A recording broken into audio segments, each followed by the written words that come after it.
Yo, what's going on? It's the Heavyist podcast, weekly worship at the altar of radness. Said that really weird, didn't I? At the altar of radness. It's an interesting energy you're bringing this week, son. A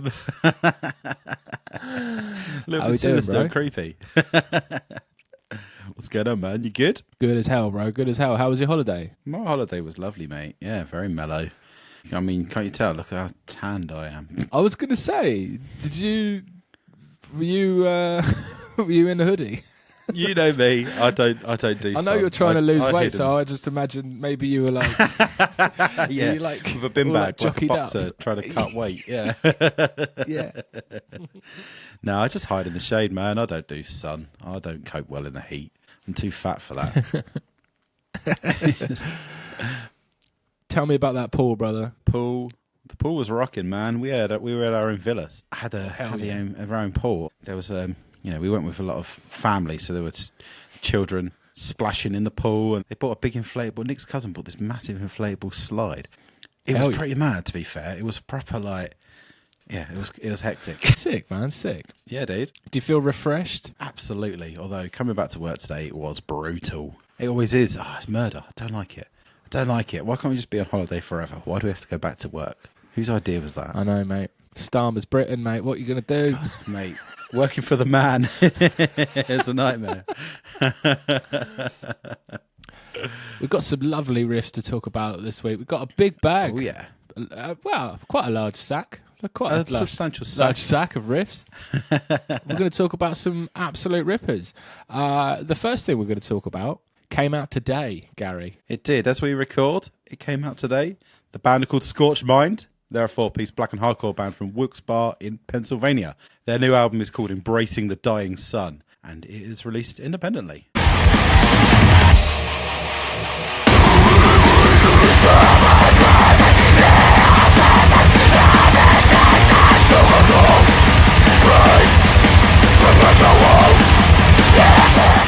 This band, man. This band are so sick. They're so sick. Like, it's been ages. It feels like it's been ages since we've kind of talked about a band who are kind of operating in that HM2 black and hardcore kind of realm. I mean, that's probably a bit reductive for what Scorched Mind actually do. They really do hit a lot of genres and a lot of styles on this record. I guess if you were kind of looking for the thing that stood out the most, you'd go with that kind of the sort of trap them kind of nails vibe. Yeah, but they like you say.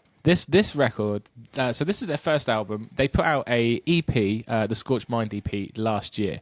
That was 6 tracks of pure pain. It was absolutely sick. They came flying out the gates with this really cool sound, which was kind of like somewhere in this midpoint between like Sanguisugabog and End. They had this like hulking, brutish, moshy gnarliness that was very just all out evil and brilliant.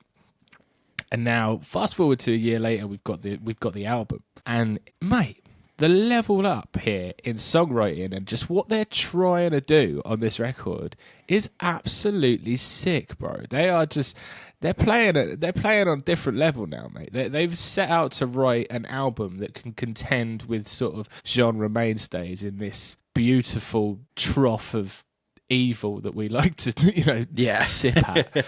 And they've come out just on top. This record bangs, mate. Yeah, man. This is PS1 to PS2 kind of levels of jumping it. It's like the standard, the generation leap on this from EP to album is absolutely huge. Like, these guys, they've got ideas really, I mean, let's be honest, really above their station, haven't they? They're like, they're a relatively small band. They've got all the members have been in other bands before. You'd probably be aware of some of the bands like Sleep Sculptor and Toothless and those kind of bands that we've talked about previously on the show. And they're all kind of small, independent, underground bands. Maybe you see someone post about them on Mathcore Index or whatever. But these guys are like, no, this is it, man. We're going for it. We're shooting to get on like a big, like a, what's it called? Bloody Furnace Fest. That's what I was trying to think of. One of those kind of big, hardcore, like the type of things that people just lose their mind at, where you see like most of the most people in the crowd are like right around the edge because they're terrified of the mosh pit. That's the kind of world that Scorched Mind want to be in. And honestly, on this record, they're well within their rights to want to aim for that kind of level, because this record is incredible. Like, I couldn't believe they described themselves on their Instagram bio as horrible, senseless noise. Like, that's not this. That's not this at all.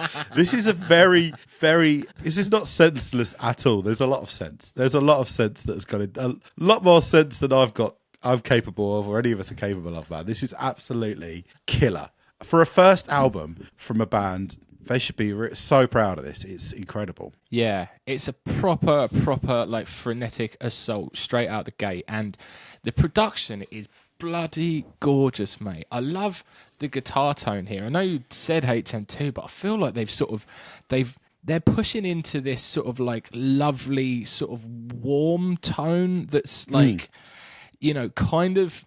What it really reminds me of, like, there's a few points in this record. Fear of Existence is one of the tracks where I feel like there's just a massive slab of, like, Coma Witch, Grave Bloom era strain.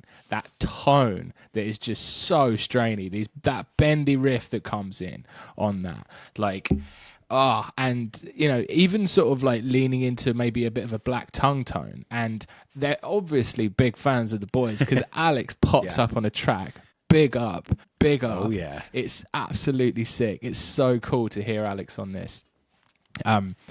Obviously, the Aversion's Crown EP came out yesterday, and we're going to be talking with Alex next week about that. So that'll be a very cool pod to come back to. This thing is like... It's all over the shop. It gets its like grindy stuff. It's proper moshy stuff. It's proper like heavy beatdown shit. It's got it all going on, mate. It's a proper like box of mock. It's a proper box of mosh chocolates. Why that was so hard to say. Damn it! That was so good. I wish you hadn't stumbled on it. It really is. It just kind of hits so many of the hallmarks of genres that we love, and it kind of smashes all of them. Like, there's no part where you're like, oh, you should have stuck to what you know best and not tried that. Like, they nail everything that they have a go at. Like, I think you said about them EP and End, and like, I think these guys are on a standard. Maybe I might even like this record better than the last End record, if I'm being perfectly honest. Which I know is a massive thing to say. I know that's a massive statement to make, but I think I do. Like, the first End record is kind of untouchable, but I thought the second one didn't quite get there for me. But this is kind of what I wanted, and yeah, Scorched Mind, you guys have killed it on this album, boys. This is some real shit. Like we say, it's out now, released on a Thursday, like bunch of lunatics, but you know, when you're independent, you do what you want, man. You do what you want. It's incredible. Embracing the dying sun. Getting people's ears so midweek hard when they're looking for stuff. Yeah, for sure. Yeah. Get a jump on it. Yeah, man. It absolutely rules. If you're interested in moshy brilliance, this thing's got you, dude. Yeah, you're going to be spoiled. Embracing the Dying Sun by Scorched Mind, out now. Right, mate. This is basically, this week is, what was Gary listening to while he was on his holiday, laying on a sunbed, while he should have been doing something more chill. He was sat listening to really horrible, fast, noisy bands. And the first on my list is a band called Shock Narcotic. They're a 3-piece grindcore band from Detroit, Michigan. Their album is called My Flesh is Afraid, But I Am Not. The album came out on the 8th of July through Housecore Records.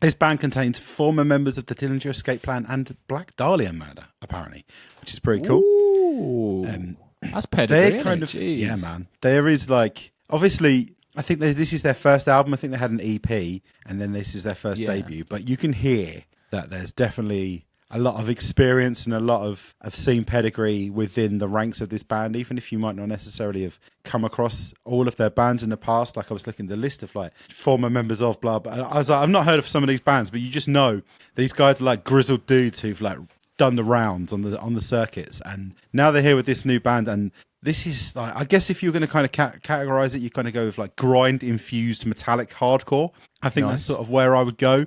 Like, it's got plenty of groove, but it's also really hard and really fast. And sometimes you kind of go a bit numb with grindcore, right? Like, it just kind of batters you constantly to the point where you lose a bit of the effect of said battering because it just keeps going and going. That's sort of like more power violence-y vibe. Like, there's stuff like that in here, but then also there's like just really sick riffs and some really heavy kind of mathcore type moments. Like, I definitely think if you were into the last few Napalm Death records, you'd be down with what Shock Narcotic are doing. And there's this kind of like mentality which I think they share with bands like Napalm Death, where it's like, the world's fucked, we're all fucked. What is there left for us to do but bang our heads? That's kind of like the last thing that we still have control of. And I love that. And that energy is all over this record. I mean, you don't call a song a mass suicide in progress for nothing, do you? Like, I think it's just like, it's so intricate, it's so well put together. There's moments where they're really punky, and then there's moments where they're really techie. Like, I think they kind of hit a lot of really cool points throughout this record. The vocals do kind of remind me quite a lot of Greg from the Dillinger Escape Plan, but in the kind of earlier days. Like, it's got that kind of like frantic madman kind of vibes going on in there. It's got chainsaw style guitar tone. It's got a very kind of fuzzed out, like, live sounding production style to it, which I think really suits the band and the kind of sound that they have. I think it's produced by Brad Boatwright, and he has a really good ear for like making a band kind of sound like they would if you were seeing them live, which I think is really cool. Like, it's not too heavily like augmented. It's just very, very raw. And the record's like 26 minutes long, and it's going to tear you a new arsehole, basically. I think you're going to enjoy it. I think there's a lot of people out there who are going to really dig this record. Also, I just want to shout out Grant, who put me onto this in the Discord. Big up, Grant. Big up, Grant. Incredible record. My flesh is afraid, but I am not, by Shock Narcotic, out now. Hell yeah, dude. So the next thing I want to talk about is an EP by the band Cancer Void. They are a death metal band, and they put out their first EP. It's called First Metastasis. It came out on August the 1st. So this thing, this is just beautiful, horrible death. This thing is rad, dude. The first track has beautiful, this big, horrible. beautiful, horrendous, just putrid death. It is proper old school worship, man. The first track has this proper like foggy sort of death doom vibes. It kind of sounds like Mortiferum with like a bit more pep in their step. And then you get into like Encased in Veins that gets really thrashy, and there's loads of groove in it, and then it finishes really doomy. There's an interlude track on there which is like gets into sort of like a retro horror like Carpenter vibe, and just all these things are just absolutely ticking my fucking boxes, mate. It is properly gruesome. Something I really enjoyed about this EP is the fact that it's an EP with an intro and an interlude. Like, that's baller. That's a baller move. That's baller, dude. You gotta pad it, dude. Get the horror stuff in there. Get like I love the vocal delivery. It's so just horrid. It's so like spluttered and gargled for extra effect. Like, there'll be like moments where at the end of it, it just goes like do a vocal and then it goes yeah, like someone slashed his throat and they're recording the vocal from the hole in his neck rather than his mouth. Yeah. It's so sick. Like really cool vocals on this as well. In the track Ammonia Bath, there's this like brilliant moment where he like dives from like a mid to a high. He does this like movement where it's like and it's like he does that a few times in the track, and it's almost like the hook of the track, the way he makes this like horrendous noise. It's like this recurring theme in the track, and it's just so phlegmy and like just so purposefully disgusting. I just really love it. The whole thing just like reeks of the moldy excellence we love to rub our nose in as death metal fans. Just a really promising debut. Can't recommend it enough. I think it's out on Mesaka Uno, or however you say that. I always say it wrong. And then also tapes at Iron Fortress. Yeah, I was going to say it's another Iron Fortress are involved in this one as well, aren't they? They've been killing Iron Fortress so far this year. Just on fire this year, Iron Fortress, man. Absolutely on fire. Yeah, if you're if you're into your death metal, if you like, if for the same reasons you enjoyed that Kronos Compulsion record that we talked about recently, that's like got a bit of that brilliant death metal flavor that we were like really enjoying a few years ago, but kind of sort of laid a little bit low. Like, there's some fucking absolute fire coming out right now. Yeah, man. And these guys are from the Czech Republic, is that right? They're from Prague, aren't they? That's cool. Which is pretty cool. Like, they sound like they could probably be from like somewhere really dingy in America, but no, they're from a lovely place which I've been to before. It's a very delightful, city. But yeah, and the cover is 10 incredible. out of 10. It's absolutely incredible. Like, I want that shirt right now, dude. I'm looking for it, dude. Yeah, that is a proper banger. What's it called? First Metastasis, isn't it? First Metastasis by Cancer Void. Cancer Void. Get out there and check Obviously, sick. Cancer. Putting cancer in your name is just immediately hard, isn't it? It's a statement. It is a statement to put cancer in your band name. That's a move. That sets your stall out pretty early. Such doesn't a it? move. We're not here to make friends. We're here to just be gross. And I love it. Yeah, man. Yeah, Absolutely sick. My next one comes from umpteen-piece mathcore-ish band The Armed. They have a new album out. It's their 5th studio album. It's called The Future Is Here and Everything Needs to Be Destroyed. And it was released on the 1st of August through Sargent House.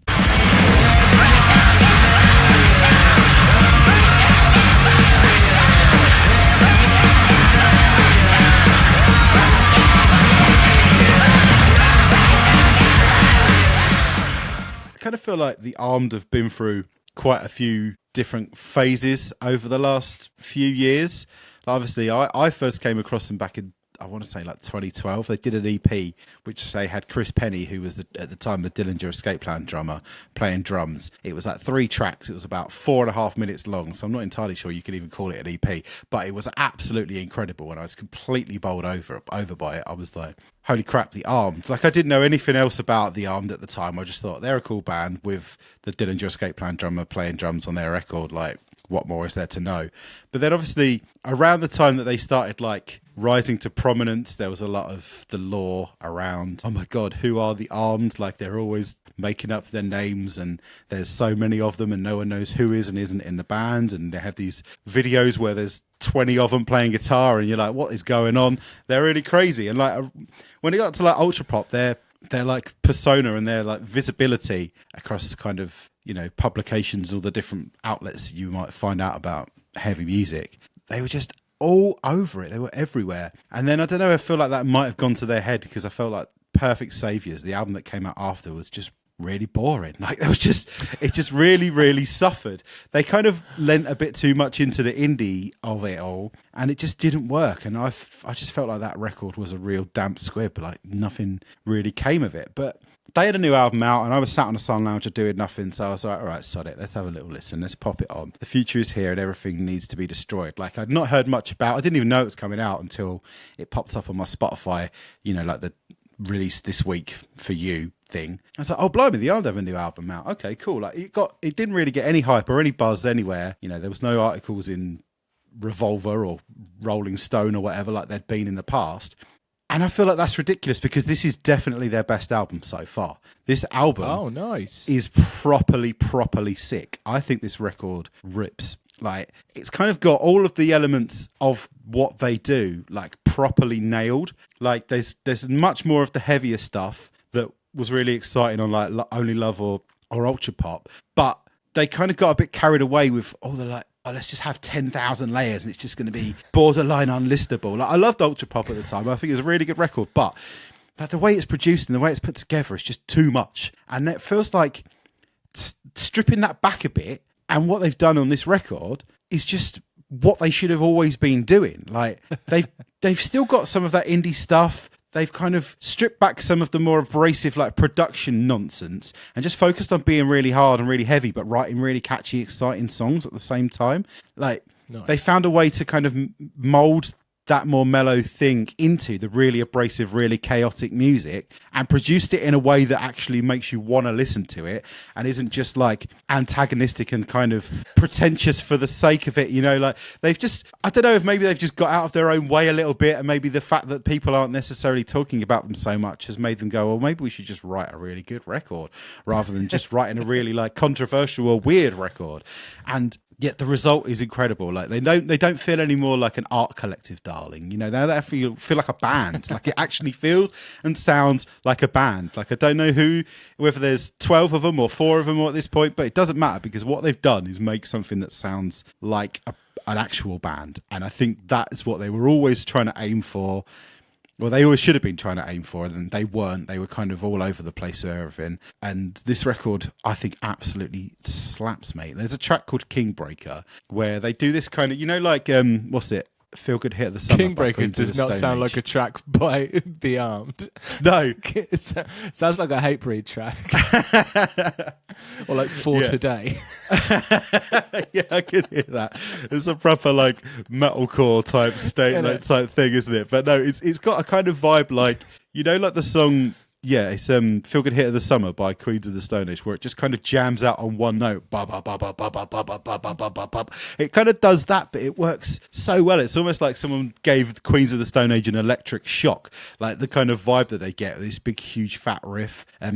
Grace Obscure is an absolute banger. It's got this really frantic and wild craziness, but then it goes into this like almost doomy section, but still with like the kind of eccentricities of the arm that you would expect, but over this big doomy riff. It works very well. And then the other one track I wanted to shout out is Sharp Teeth, which it really highlights how Cara is probably the most important member of the Armed, and it's good that she's kind of the one that's always, you know, everybody else around her, you're not entirely, you know, there's just some big jack dudes with long hair, but there's always Cara in the middle, and she's got that really brilliant voice where she's got a lovely fragile singing voice, but when she screams she sounds like an absolute monster. Like her screaming is terrifying. Like there's almost zero technique to it. It's just like it's just properly just like shouting, like if you were having an argument with someone, but someone just shoved the microphone in front of her while she was having a row. And I love that about it. And yeah, I just honestly think this is easily the Armed's best record that they've released so far, and it's funny that it's kind of released into nowhere. I've seen quite a lot of people on the Mathcore Index Facebook group posting about how great it is and how much they love it, but they are all generally Armed simps to start with. But I think if you're not an Armed simp, or you've kind of were into them and then you went off on the last record like me, I would really strongly recommend coming back to this one because it's bloody good. That's really good to hear, dude. That's actually made me think I'm going to check it out. You should. I know you kind of go back and forth with this band quite a lot, like because they don't make it easy to be a fan of them. I am honestly with you on that. They do make it kind of hard work, but this record is really, really sick, mate. Honestly, you should give them a pass to just have a go at it and see what you think, because I think you'll dig it. Hell yeah, man. Yeah, and it's got a great title. The title is, I think the title of The Future Is Here and Everything Needs to Be Destroyed is quality. It's really catchy. The future is here and everything needs to be destroyed by the Armed, out now. Hell yeah. The next thing I'm going to talk about is a band called Sell. Yeah. Sell put out their debut album. It's called I Will Not Be Found Hereafter, and it came out July 18th on Unbeaten Records.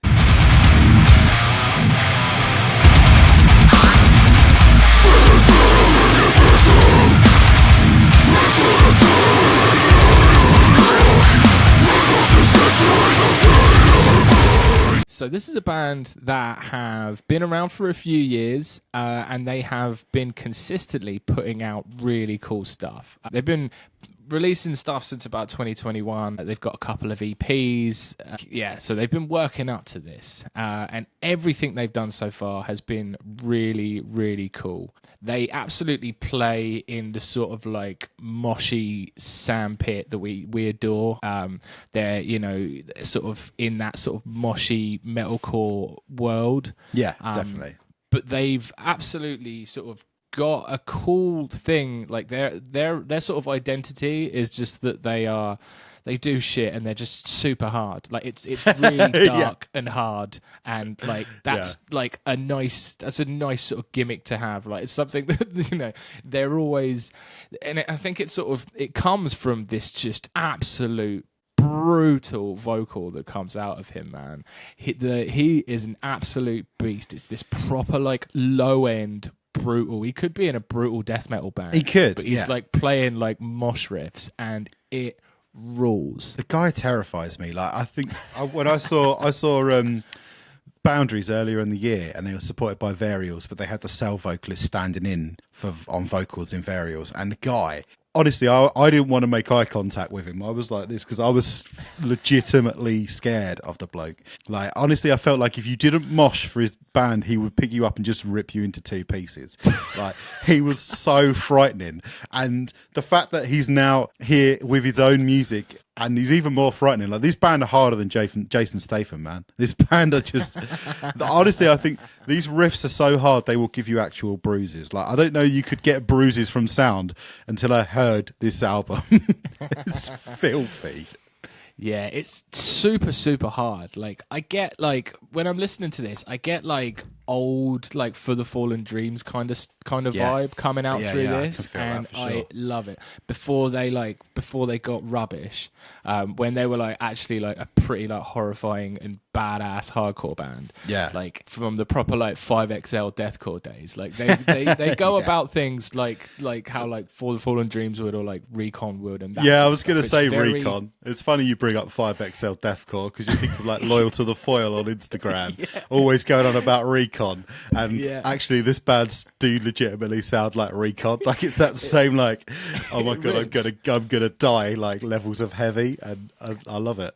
And I love what they do. So, like, you know, it always leans into being super, super sinister. There's, like, definitely, like, huge chunks of, like, the Acacia strain in here, and I know I said that about Scorched Mind, but it just absolutely is different era. Like, this is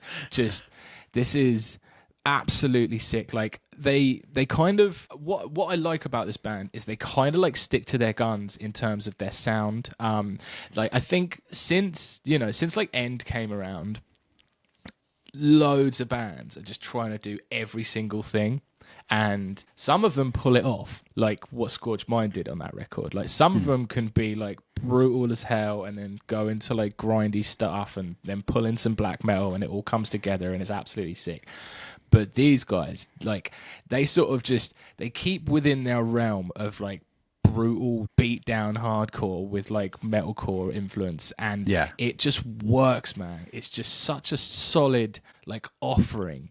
Like, I think it sticks to their guns in the same way that I just really adored that New Orthodox record, where it was like they just do what they do, but they just did it harder than ever. And this is what they've turned up and done on this record. It is even when they do their, like, ballad track. Even when they do, like, Lie Alone for the Spirits to Mould, even when they do that more kind of ballady moment and they're singing in there, it's still got that menacing, terrifying edge to it all the time, which I think is quite hard to pull off, to kind of do that sort of introspective style track on a record like this, and it not just feel like it's there for the sake of it. Like, that's also there just to add to the menacingness. It just kind of sneaks up on you a bit more than the other ones. Yeah, and, like, for all its sort of, like, melodic merits, that track, it's not them trying too much or, like, turning into a different band for a whole track. There's still absolutely that, like, just definitely veil of darkness over it, and it's very, very cool, incredibly hard.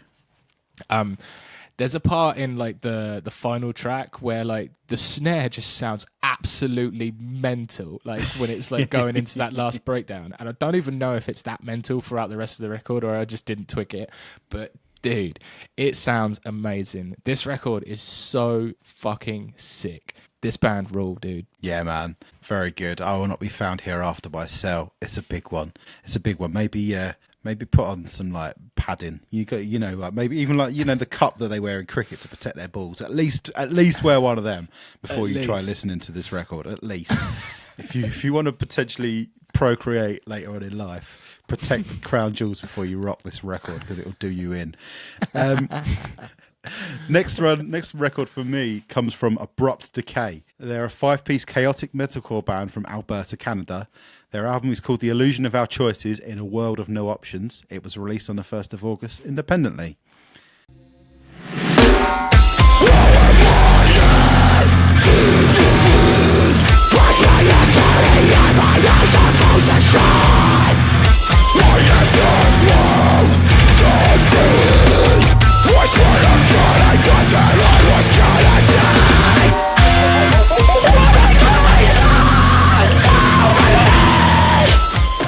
I think I might have brought up this band's EP on the show previously. You might remember it's got a pretty striking front cover of a person trying to fit their fist in their mouth. Yeah, that's it.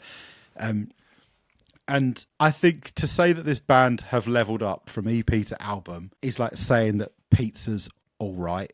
Like, these guys have gone above and fucking beyond on this album, man. It's so good. Like, they kind of, like, they were sort of more, on the EP, I'd say they were probably more in that kind of scrappy white belt kind of, I think like early CU Space Cowboy, maybe, that kind of thing. And on this, they've just really lent into that proper, dark, chunky, kind of Soulkeeper, Frontierer, or even like some chamber stuff, or, you know, like bands like A Knife in the Dark or The Burning Wind. That just like 100 riffs a second, but done in this really thick, dirgy way.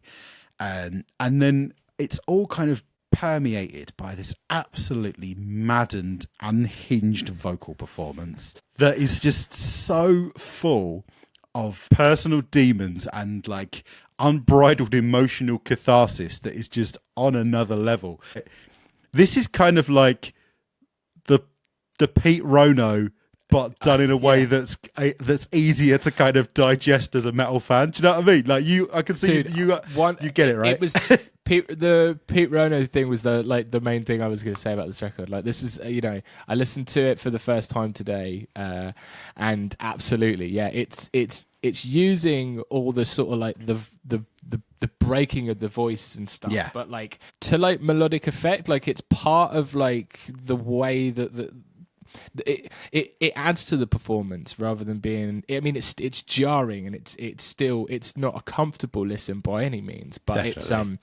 it's the like the warbling and like almost like sort of it's almost like it's almost like the voice breaks and they uses it almost in a yodel fashion, like the way it sort of like goes up and down with it and like utilizes it really, really well. It's not just man. I really like this record, man. It's chaotic as fuck. It's very, very sick, isn't it? I think it's the kind of approach of like passion over precision, which I think really makes what this band do work really well. Like, they're not really interested in it all sounding overly perfect. What they're interested in doing is leaving every single last little scrap that they have on the record, like just giving it all. But then a lot of this kind of stuff would suggest to you that this record doesn't have like much fun, but this record is also really super fun. Like, you know, they're not scared to pen a ridiculously leery drop.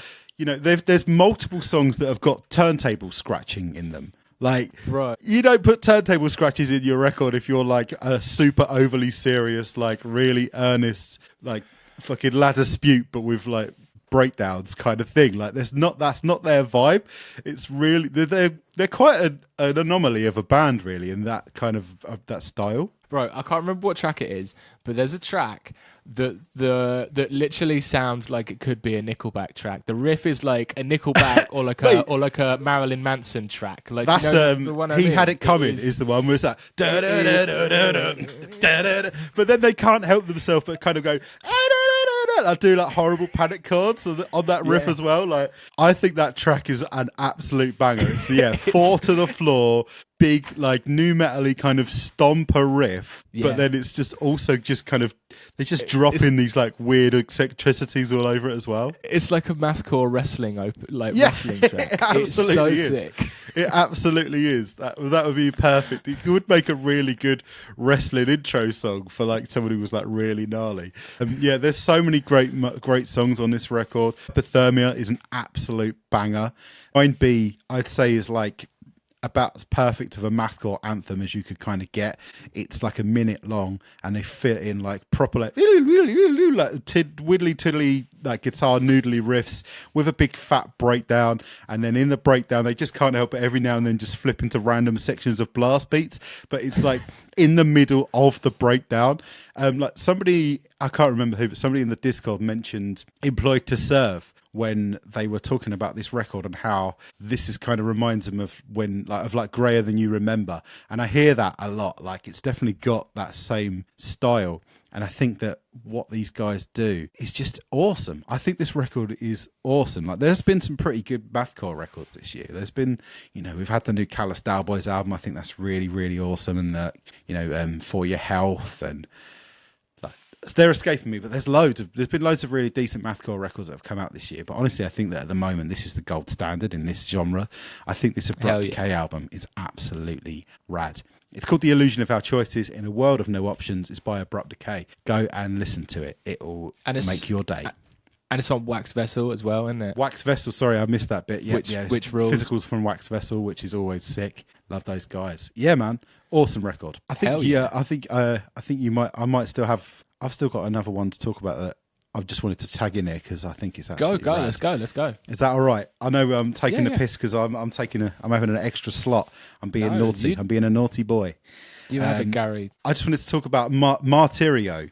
They're a four-piece metalcore band from Santiago in Chile. Their new album is called Los Siete Sellos. It came out on the 27th of July through The Coming Strife.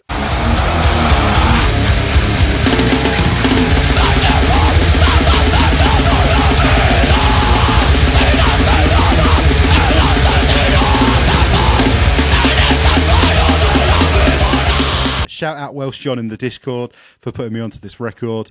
This record is The Coming Strife final boss. This is like, this album is just amazing. It's relentlessly awesome throughout.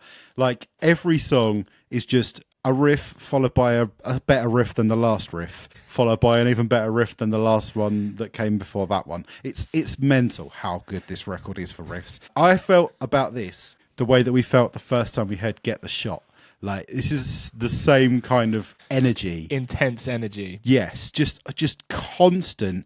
Like every member of this band is basically an Energizer bunny. Like it's just constant. They never ever relax. Like it's outstanding. Like I kind of think of the sound of it. I mean, obviously it's on this Coming Strife, so you know that they probably sound a bit like Renounced. But I guess you take away the kind of emotional Misery Signalsy type stuff and replace it with more like triplet led kind of death metal vibes, and you get what is going on with this this Martirio record. Like they've got one of the best drummers I think I've ever heard in metalcore. The guy's he's perfect. The way that he plays is perfect for what this band do, and the sound that he has on this record is so clean. And just honestly, I don't think I've ever heard someone play this style of music better on the drums and I've listened to a lot of bands that do this kind of thing. And I mean, I guess like the gold standard in this genre is probably Taylor from Chamber, but this is much more straightforward in what that is. And if you're looking at like straightforward punishing metalcore, you've never heard a better drummer performance than this one, man. It's awesome. If you look them up on Encyclopedia Metallum, because like they speak in Spanish, right? They're from Chile. Like I don't understand the lyrics, but that doesn't really matter. Like you feel all of it because the vocals are so like, they just cut straight through, and they just feel every ounce of passion that the guy has. So like I said, Encyclopedia Metallum, you know, they have the little bit where they explain lyrical themes. Apparently the lyrical themes are anti-religion and anti-Christianity, and I get, after listening to this guy fucking hates Jesus. And like I say, I have no idea what the words are. I don't speak any English. I mean, I don't speak any Spanish, sorry. I have no idea what the words are. But from what I could gather, this guy absolutely hates Jesus, and I'm down with it. One of the greatest things about this is the way he rolls his R's. Yes. He'll be screaming and he'll go, rah! Like there's a real R, because obviously that's kind of in the language, that's how you would pronounce an R, but it just sounds so weird to hear someone screaming it. But every time you pick it out, it's brilliant. Absolutely brilliant. Like the thing about this band is they're doing a thing and they do a thing, and maybe it's not the most variation in the world, but they're so fucking good at the thing that they do. But you don't really give a shit that there's not that much variation in it. Like, I'd rather hear a band do 10 tracks that are pretty similar and absolutely crush it than try and add stuff in that is outside of their wheelhouse and then just water down the album as a result. Like, I just listened to this record and I'm just filled with joy, man. It's so fucking great. So much fun, so Larry, so riffy. Like, there's so many moments in this record where you're just blown away. Like, there's a song called Dentro del Holocausto, which has the last 4 bars are so outrageously sick. Like, it's utterly criminal that it only lasts 4 bars. Like, you could turn that into an entire fucking song, those last 4 bars, and they just throw it away in like 15 seconds. That's kind of what we're talking about with this band. The final breakdown on 34.5 is outrageous. Yeah, man, this record is just absolutely wicked. And I love that they're from Chile. I don't think I've ever come across another band from Chile. I just think it's really cool that, you know, different countries with different metal scenes are just spawning exciting, amazing bands that are good enough to kind of just spread the world and spread the message of metal to everybody in like these smaller areas, these smaller, what they call them, markets, if you're talking like a wanker. Yeah, man, Martirio, absolutely brilliant record. If you like metalcore, if you like riffs, if you like hard, fast music, if you like an incredible drum performance, you can do a lot worse with 34 minutes of your life than check out this record, Los Siete, Sellos. It's awesome. Hell yeah, man. Yeah, I had a spin off that, and it's an absolutely savage beast. It rules. I think everybody in the Discord is loving it as well. Yeah, man. It is definitely blowing up in our Discord. It's blowing up. This is a hype fucking record, man. Yeah, and for good reason. It's really sick. Hell yeah, dude. Mate, that's a big collection of riffs. That's a really big collection of riffs. Let us know in the comments what your favourites were. Let us know in the comments if there's anything else that came out in July that we should be checking out, we should be getting excited about, or anything that's coming out in August that we should keep put on our radar, because, you know, we're going to do one of these sorts of videos probably once a month now. And, you know, we always would love to be able to say on the next episode, shout out to so-and-so in the comments for telling us about this sick band. I love it. I love finding out about new bands and getting excited about new riffs. Hell yeah. And the Discord. If you're watching this and you're not in our Discord, if you've made it this far, you probably should be there. Yeah. It's just sick homies sharing sick music all the time and talking about other stuff. Sometimes we talk about video games or films or just general things. It absolutely rules. It's a lovely place to spend your time. Escape the algorithm, like if you're doom scrolling. Get inside the Discord and just get tucked up in loads of fucking riffs. Hell yeah. And we'll see you next week. Like Sonny said, we'll be talking to Alex from Black Tongue / Aversion's Crown. Be good to catch up with a homie. Yeah. Peace out. Thank you very much. Bye-bye. Peace.